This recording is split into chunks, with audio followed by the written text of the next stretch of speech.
Hello, I'm Dave, and I'm here with the recap of this past week's, April 3rd's Morning Watch, entitled, Why Must I Be a Teenager in Love?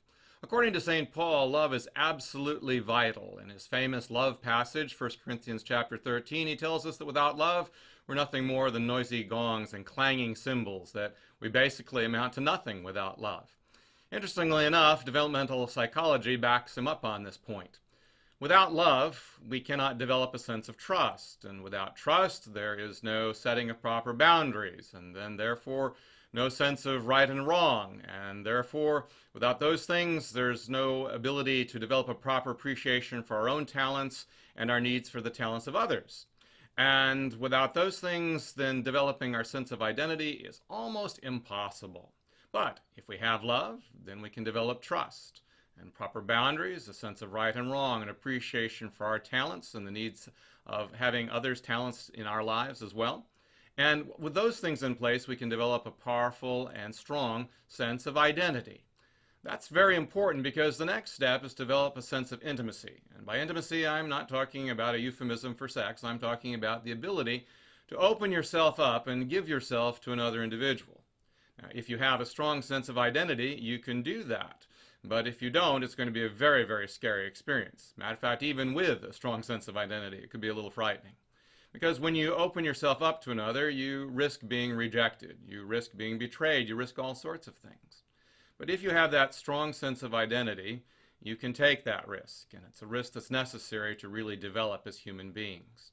Moreover, if you have a strong sense of identity yourself, then you can open yourself up to another person and have them open up to you as well. That you can welcome that individual, and you don't have to have them meet all your needs because you know who you are. So love is absolutely vital for developing a sense of intimacy. Now, here's an interesting little corollary.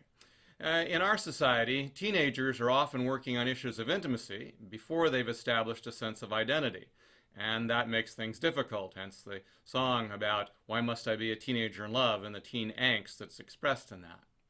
But if we develop a sense of identity, we can indeed become individuals who are capable of intimate relationships. And that's all based on love. Now, Paul goes on to tell us what love is, and he doesn't describe it as a feeling. Instead, he says that love is a matter of various attitudes and actions, that it's something that hopes all things, bears all things, believes all things, that it never fails. And these are doing words. Contrast, it's not envious or boastful. It's not all about getting its own way. It rejoices in truth and in the success of others. It's an active thing. So we put this stuff together and we see that love is indeed essential, that love is an action, it is an attitude, and it is something that we need to give and something that we need to receive in order to develop as fully formed human beings that are capable of good relationships, strong relationships, that in turn allow for the growth of other generations yet to come, and allow us when we come to old age to sort of sit back a little bit and relax and realize that it's good to have been who we are, because we have lived in love and we have lived in faith, and therefore we have hope for our future.